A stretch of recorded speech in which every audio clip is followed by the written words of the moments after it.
another episode of Dishin' with Andy. Today we're going to talk about Blade Runner and Blade Runner 2049. If you're new to this series, I basically do dishes while I talk to you. Now I promise not every episode is going to be about movies, just so happens I'm in a movie mood. So Blade Runner, the original, came out in 1982, directed by Ridley Scott. Was based on the Isaac Asimov novel, Do Androids Dream of Electric Sheep? Now, the movie, the first time I watched it, I didn't like it. I'm going to be honest. Did not like it at all. I love the setting. I love the setting of that world. Colossal, huge buildings, everyone crammed into a big mega city. Love it. It's film noir style, so it's got that kind of 40s detective feel to it. And it's just such a great film after I watched it a couple times. First time, didn't care for it. Got really lost in the plot. But upon repeated viewings, it holds up. It's literally a masterpiece. So if you don't know what the movie's about, it's set in the year 2019 in Los Angeles, which is just one huge mega city. And people have flying cars and stuff, and they live on like the main character lives on, I think, like the 95th floor or something, and there's plenty of building above him at that. So everybody lives in these colossal, huge buildings. Living conditions are poor. A lot of the movie takes place at night. Depending on what cut you watch, it only takes place at night. Or technically, I guess there is a scene of technically daylight, but it doesn't look like daylight. I'll get into that in a minute. So in the future, mankind has created synthetic life forms to do the work he doesn't want to do. Battle or mine dangerous minerals, all off planet, on different planets. And sometimes these fake life forms, now in the movie, they're basically synthetic humans. You can't really tell one apart from the other. And we'll get into Blade Runner 2049 when they get really deep in on them. But in the original one, they're humans. They're not really androids. They're not robots per se. They are humans. Anyways, the model is called the Nexus 6. And 4 of these Nexus 6 in the movie, they basically revolt and they head to Earth. And it's illegal for them to be on Earth because of people not liking them, because, you know, they're basically, well, not cloned humans, just imaginary, made from scratch humans. And the main character, played by Harrison Ford, great as always, is what they call a Blade Runner. Why is he called a Blade Runner? It's never explained. It sounds really cool. But Blade Runner's job is to hunt down and kill these synthetic beings, and he happens to be the best one. However, he's retired. So when the movie starts, you hear about these, as they call them, skin jobs and stuff. You hear about them leaving and heading to Earth, and they don't know why they would want to come to Earth, because that means they would be hunted. But they're there for a reason. So the movie opens on that. It actually opens on a guy giving a test to what he finds out later, by getting killed, is one of those replicants. It's called the Voigt test, and it asks basically a bunch of random weird questions about turtles, or that's just one of them, like the turtle's on its back, and you know, you're not flipping it over to help it. It's baking in the sun, and it's trying to trigger an emotional response. Anyways, the replicant kills this guy, and so the police chief needs a replacement for him, and he needs Rick Deckard, Harrison Ford's character, the best Blade Runner of them all. It's not mentioned in... That's my cat. It's not mentioned in the movie that I could remember. It could be in there. But it is mentioned that Rick retired because he doesn't like killing replicants anymore because they are so human. And it kind of creeps him out. And you get to see a little bit of this in the movie. So he's sitting there minding his own business, eating food. I don't know if it's lunch or dinner time. I'm going to guess dinner because it's dark, but he's on the street level, so it could always be dark down there. I'm not sure. Anyways, he's eating food, and a police guy comes up, and the police guy is played by, oh my gosh, I had his name till I tried to say it. Anyways, the police guy is played by the dude that played Admiral Odama in the newer Battlestar Galactica, and he comes to basically tell Deckard the chief wants to see you, and Deckard's like, go pound sand. I'm retired, and so he goes, well, in that case, you're under arrest. So they drag him into the police station, and they get in their little flying car, and they go, and there's some pretty cool music. The whole soundtrack is really good. It's done by a guy named Vangelis. I hope I'm saying that right. It's got a little bit of everything, a little bit of imaginative, futuristic sounding music from the 80s, down to saxophone riffs that are right out of like a 40s detective movie. And the whole movie has that 40s dark, grimy detective vibe. I love that part of it. So he brings him into the police station, and the police station captain, the head guy, the chief, is played by, and I don't know the actor's name, you can look it up in the credits, or if I was a really good YouTuber, I'd put it up here, and I'm probably not going to. But anyways, if you ever watched Home Improvement, he played Jill's dad in that. He's younger in this movie, obviously, because it's, well, probably 15 years before he ever played Jill's dad on Home Improvement.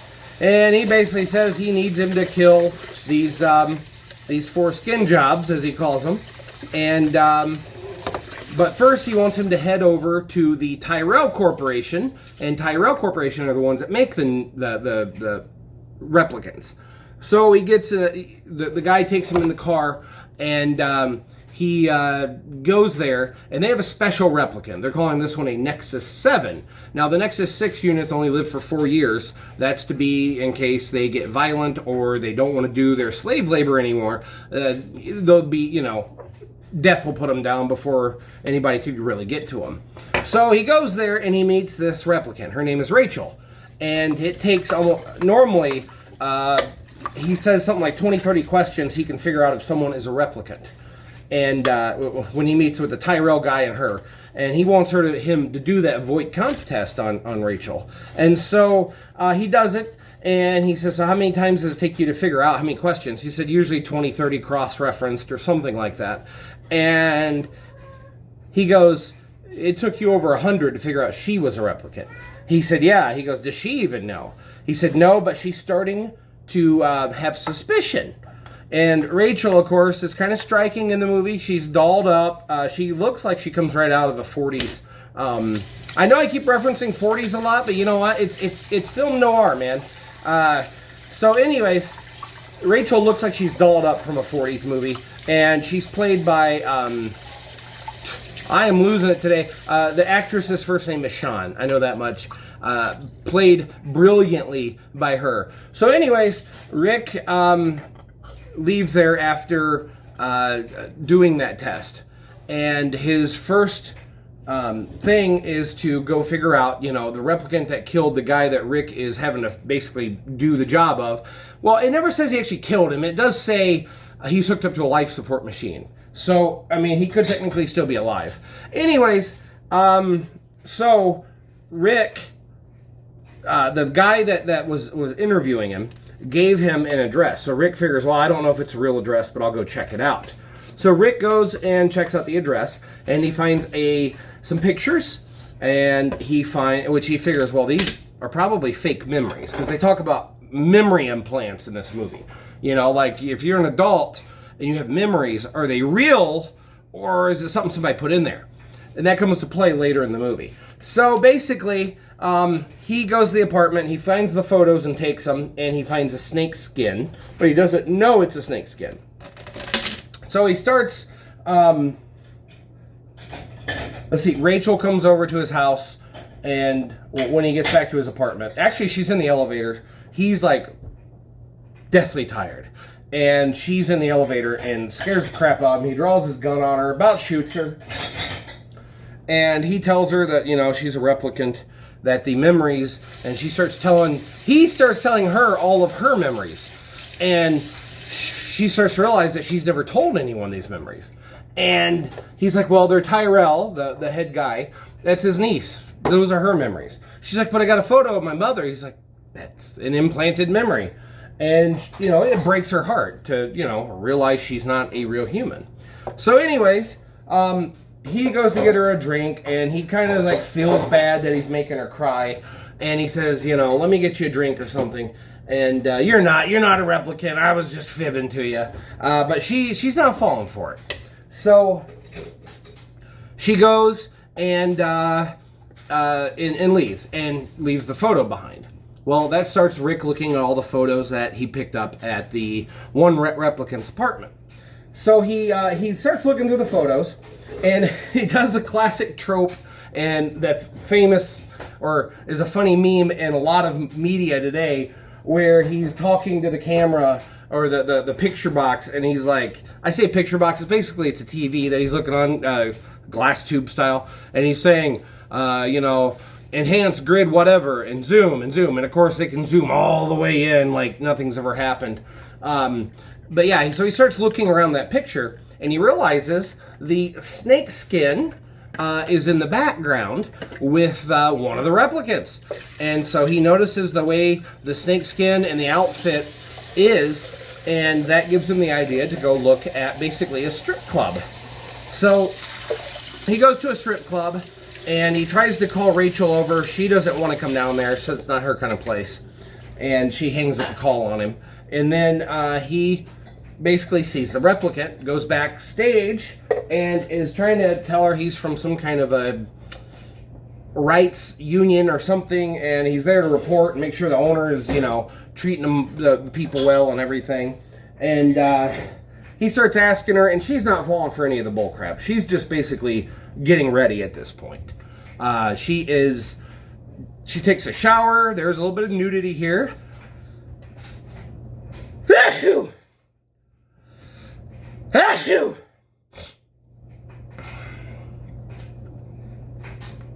So she comes out of the shower, asks him, hey, can you help me put on my something? And she like hits him and is about to kill him almost when somebody walks in. So she starts running.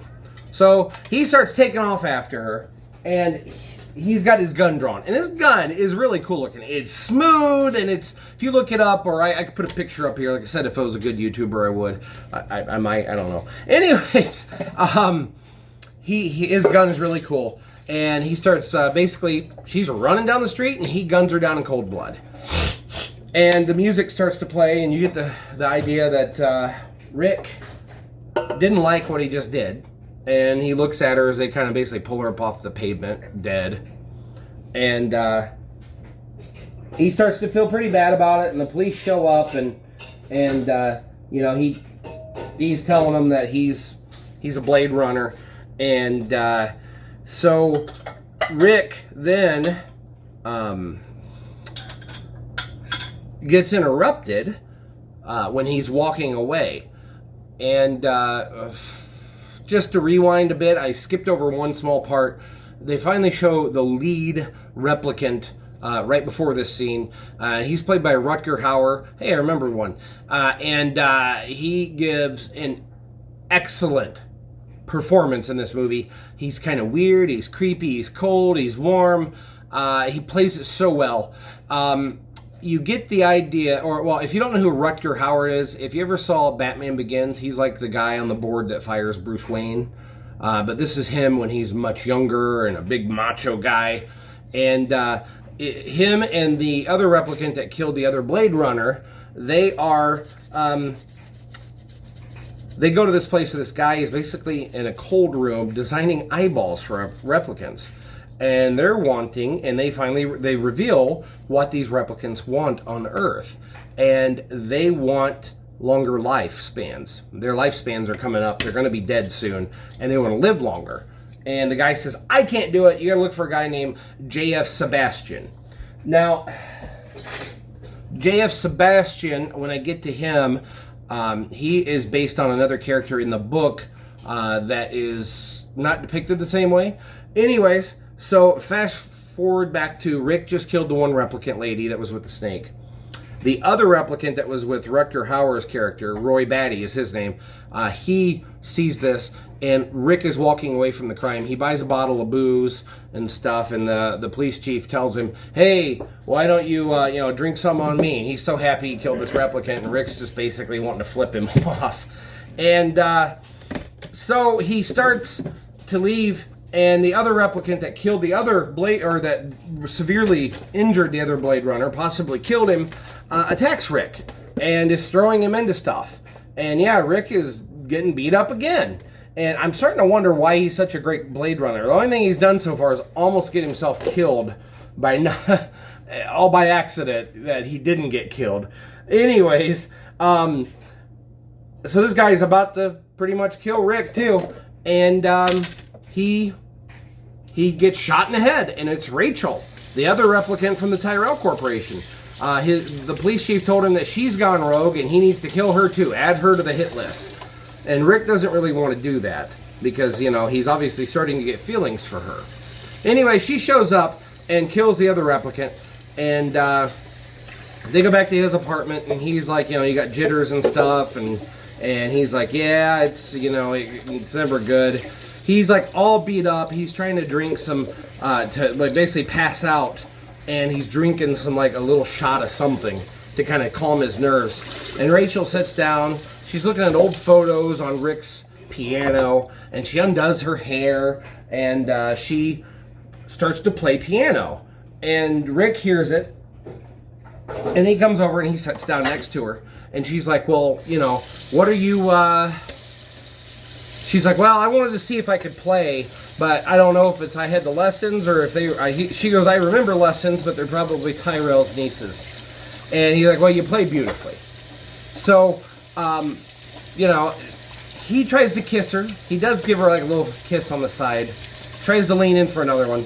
And she doesn't want to be kissed by him. And in the weirdest scene of the movie, but it's very raw and primal, but it just comes out of nowhere. I don't know how I feel about it, because part of me can be like, oh my gosh, this is basically, it's rape. But the other part of it is he's she doesn't know how to feel because she's new to everything. Everything's new to her. So he's kind of like directing her. I don't know. She goes to leave. He basically slams the door like this, pushes her into the window, and tells her, tell me to kiss you. And she does. And then he's like, tell me you want me. And she says it. And they basically imply that they have sex. And so, I mean, the movie, that scene is really, I don't know. You're probably commenting down below, it is rape or something. You know what? It fits in the film noir style, and it fits in the character style of being a loner that, he's probably having a really hard time with it too, because he's falling in love with what he considers to be basically a fake human. And it's kind of opening his eyes at the same time. I don't know why it was filmed so raw and such a nerve being struck there. Anyways, we'll get past it. So we jump to J.F. Sebastian's apartment, and the final fourth, who's not really shown much. Her name is Pris, and she is what they call a pleasure model. She's like a prostitute. And in the book, Pris and Rachel's character are twins, basically. Not like twins in family, but they're the same model, like modeled after the same, Nexus.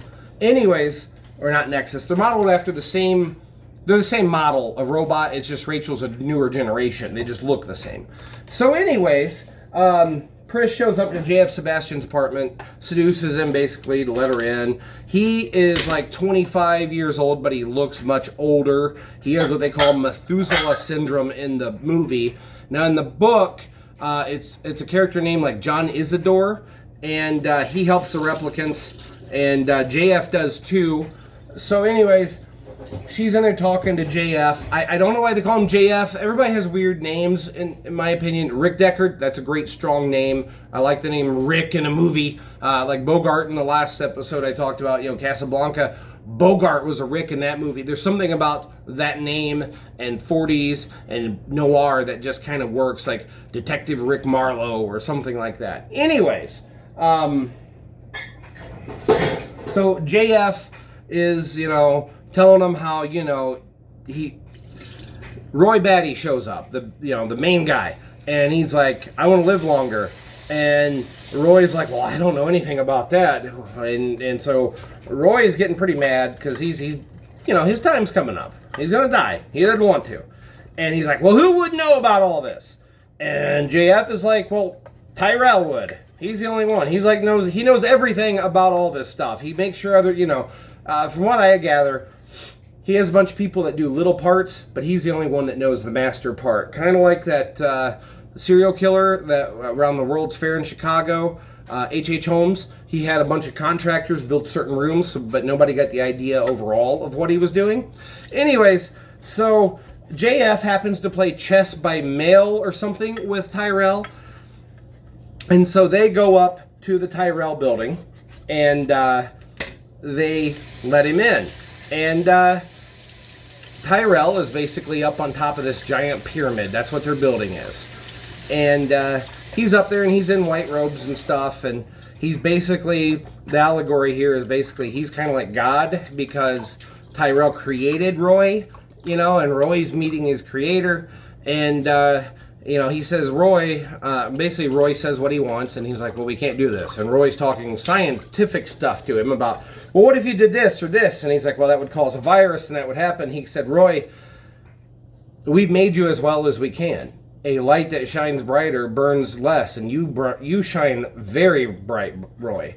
I mean, these guys have superhuman strength and stuff. That's why Rick's getting thrown around like a rag doll. However, like I said, I still don't know why he's such a great detective cop.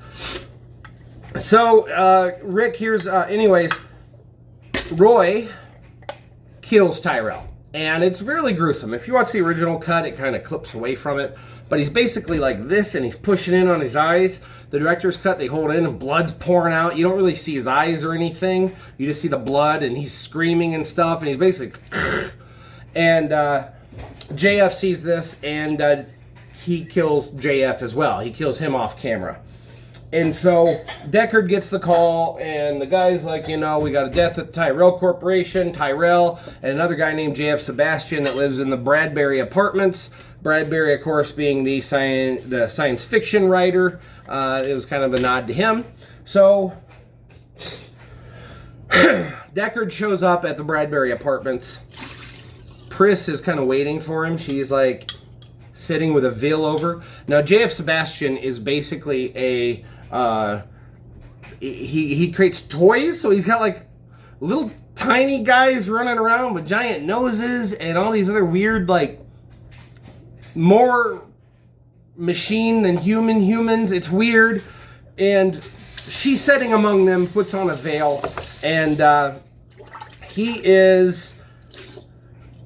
comes in, and she, like, kicks him and stuff, and she does this weird thing where she jumps up on his head, basically, like she's on his shoulders, and then spins around to where, like, her crotch would be in his face or something. And she's played by Daryl Hannah, and he's like looking up at her, and she like grabs his nostrils or something, and it's like she's trying to rip his nose off. I don't know. Anyways, he throws her off of him, and then probably the only time you get to actually see him not get himself like in a bunch of trouble, she like runs in another room. She's gonna do some kind of a weird flip kick thing to him. He pulls out that big pistol of his, and he just blows her away. And she's in the corner, she's kicking and screaming and making these weird motions, and he's just shooting the crap out of her while she's laying there. It's brutal, but it's good too. So Rick is in there after he kills her. Roy shows up, fresh from killing Tyrell and fresh from killing JF, and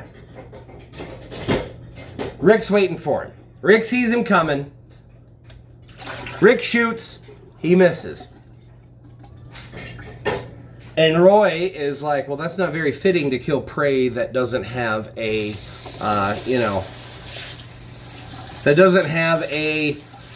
chance. And so he sees Pris's dead body, and he mourns the loss of her, and he's feeling very sad about it, and he starts like howling and stuff.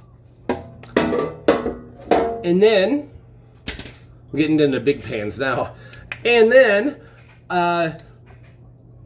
he's like, Rick is like hiding behind this wall with his gun drawn, and Roy knows he's there, and he punches through the wall, and he pulls Rick's arm and hands through the wall, and so Rick's hand is like this, and he takes Rick's gun off very, very slowly, just takes it off, and he's like, you know what,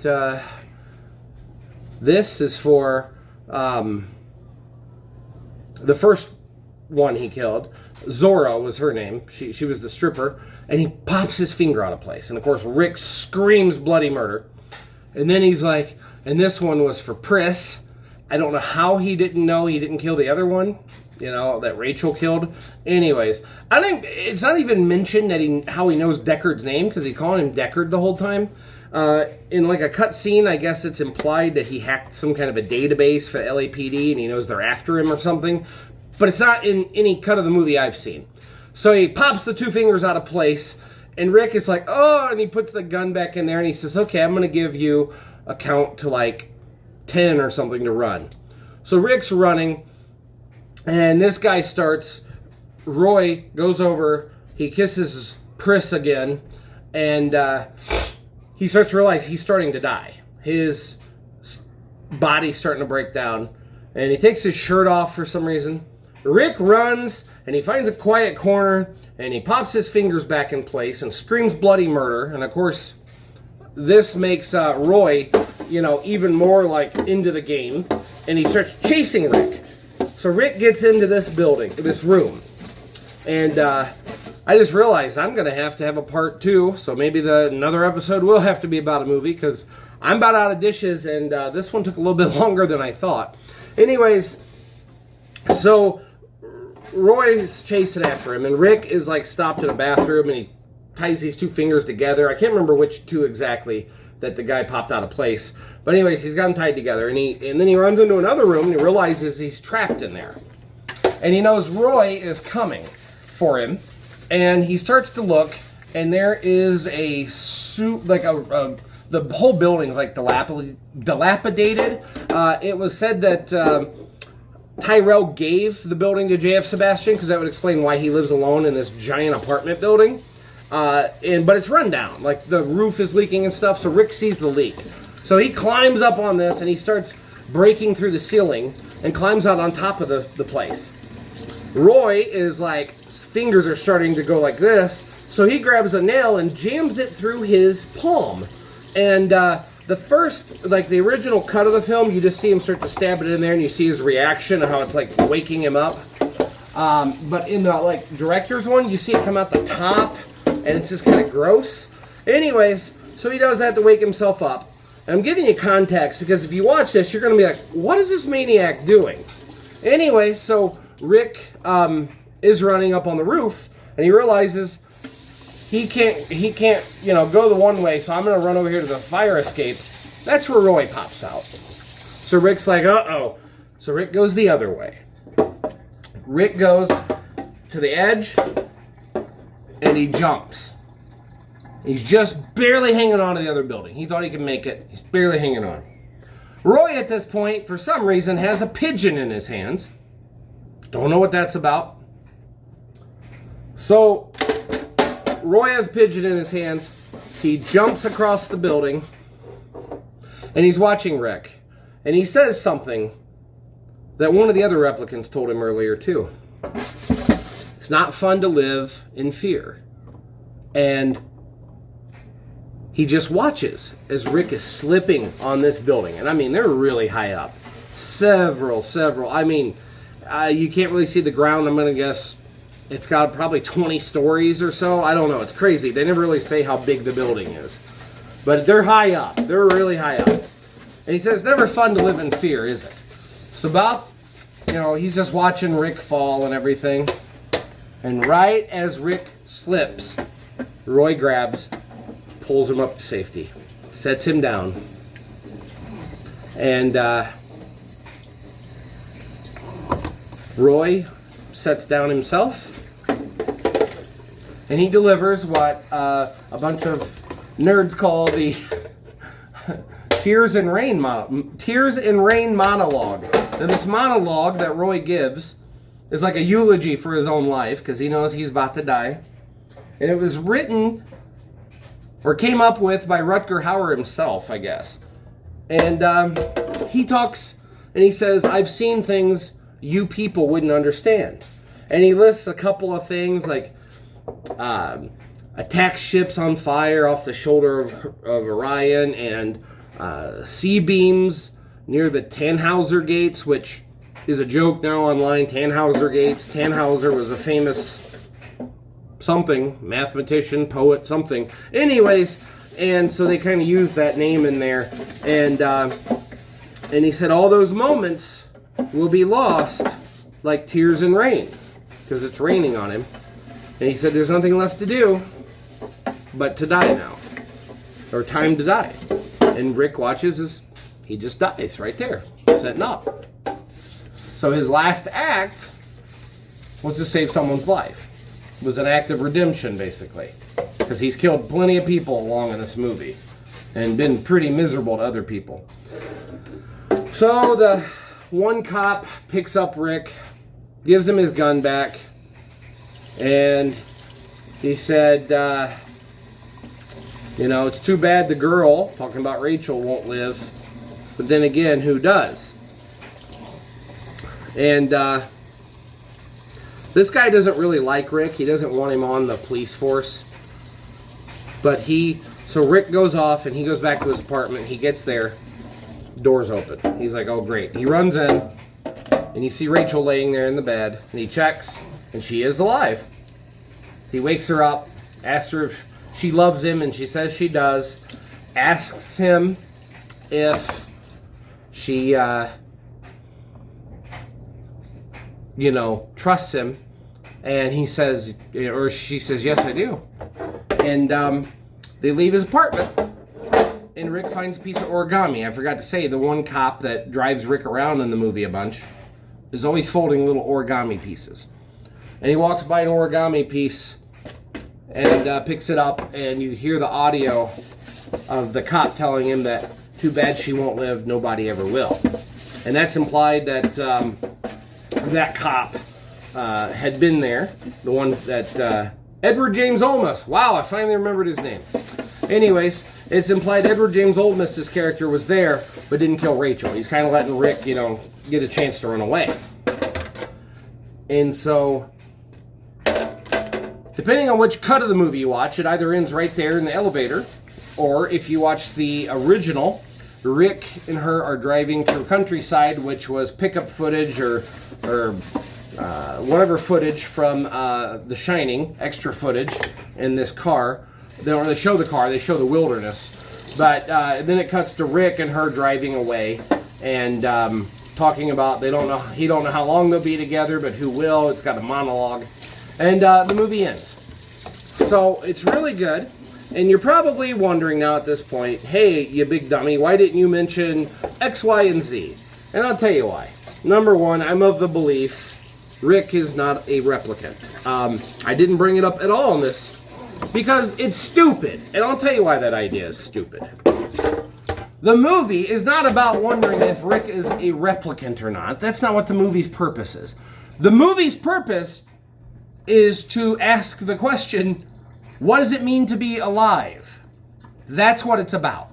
Rick, a guy who kills these beings, ends up falling in love with one himself. She's able to convert him to the belief that she's just as human as he is.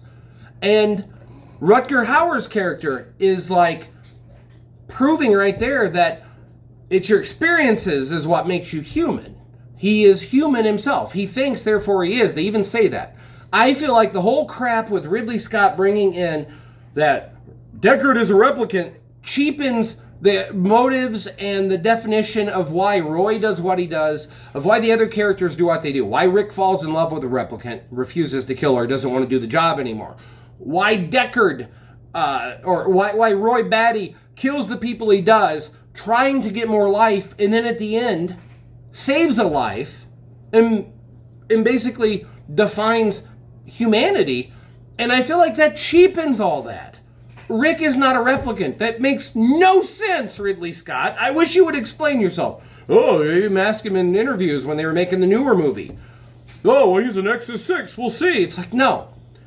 Where did I get all this from? Well, that's my personal observations, but also in the book, Rick takes the Voigt comp test, or says he did, or whatever. Not a replicant. The author said he wasn't a replicant. Harrison Ford says, I don't want him to be a replicant. He's not a replicant. One of the producers, or one of the guys involved in the movie, says, I don't know where Ridley gets this stuff. He's not a replicant. I also like to talk about different cuts of the film. A lot of people say their theatrical cut's garbage.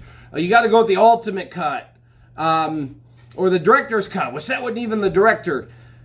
I like the theatrical cut the best. I do. I like the monologues. I like the voiceovers. They help me follow the plot. The first time I watched Blade Runner, I didn't know why the scale was so significant, other than, okay, well, there's a voiceover right there that explains his thought process behind it. Old film noir movies had voiceovers. That's how they worked. This was a film noir. And you can be like, well, that doesn't blah, blah, blah. Well, you know what? Star Wars wasn't supposed to be a 1940s serial, but it was filmed like one. Indiana Jones is filmed the same way. Why do those movies, which also have Harrison Ford for some reason, why do those movies get away with that attitude, but we can't do it to Blade Runner? No. Deckard is not a replicant. I feel the movie is much stronger the voiceovers. Yeah, Harrison Ford didn't want to do them, and he sounds miserable doing them. Yeah, they say the N-word in one scene. He's not calling anyone that. He's saying his boss is the type that would have. So if you are offended by words, we won't get into that, but there's a place. Anyways, the movie's great. The movie asks the question, what does it mean to be alive? It's got a great atmosphere. The soundtrack is amazing. I would recommend the theatrical cut. It's less graphic in that regard. They got the voiceover, so you can actually know a little bit of the stuff that's going on. Rick's inner monologue thought process is going on there. And you get a little bit more of a closing than just the door shutting. And you don't get no stupid unicorn scene. That's how he thinks he's a replicant. Is basically, oh, look, Rick's eyes are glowing in one scene. They say the androids or the replicants' eyes glow. Half the time they're not glowing. And when they do glow, it literally looks like someone's... Like, you ever look at your dog or cat in a weird way and the light's hitting it just right and it looks like a slightly dim glow?